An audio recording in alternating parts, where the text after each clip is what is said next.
Hi, and welcome to our Well Child video series. Nothing is more important to a parent than the health and well-being of their child, and today we want to help launch you into a series that supports you in some basic understandings of what really a well child looks like and what are 7 very good action steps that you can take initiative on in your life to help create well children.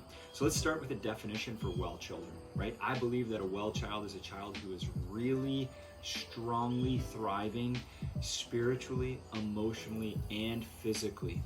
Unfortunately, in our healthcare model that we live in dominantly in North America, a well person is a person who feels that they have the absence of pain or some symptom.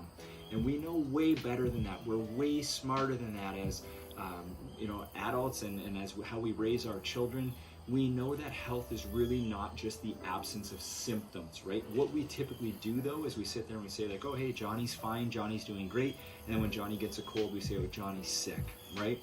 Johnny's doing fine, Johnny's doing great. And Johnny gets diagnosed with colitis. And now Johnny has this label over them for probably the rest of their life. So a well person is somebody who really is sowing and developing these areas of their life continually over time. So you could see how flawed it would be if I was an adult and you said to me like, hey Matt, do you have healthy teeth? And I said to you like, oh, they don't hurt, they feel good, they must be fine, right? The reason I can confidently tell you I have healthy teeth is because I live a balanced perspective with regards to my teeth. I brush and floss them on a daily basis multiple times, as well as the fact that on a daily basis I try to make good choices that I know won't be too destructive for my teeth.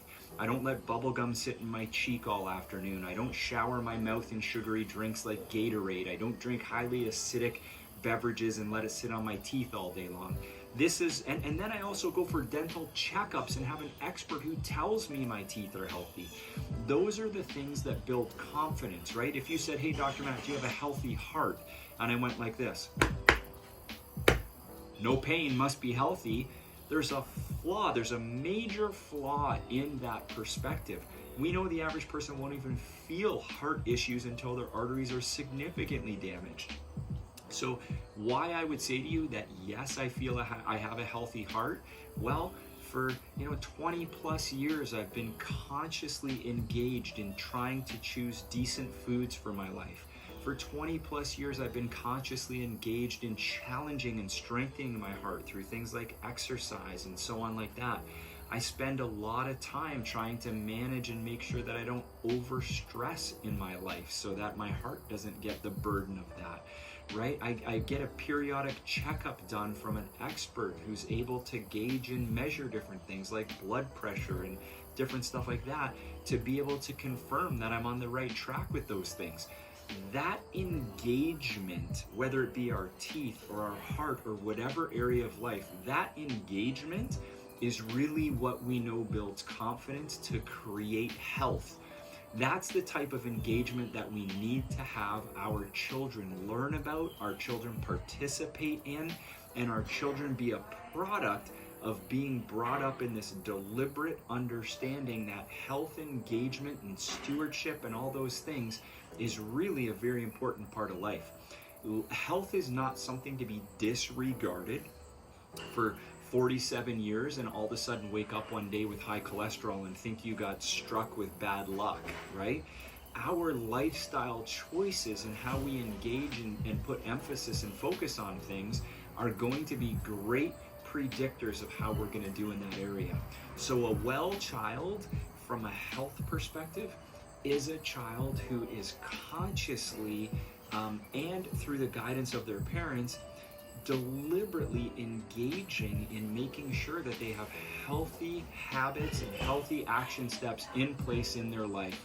So we want to help nurture you on that pathway. Things that you can do to make sure that your child is physically well, emotionally well, and spiritually well.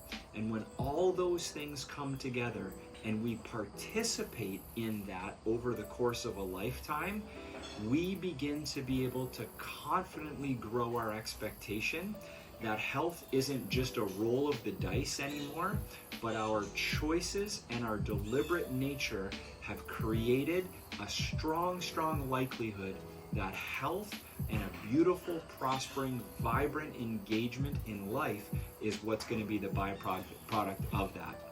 Stay tuned for 7 great episodes on how to create well children. We look forward to seeing you soon.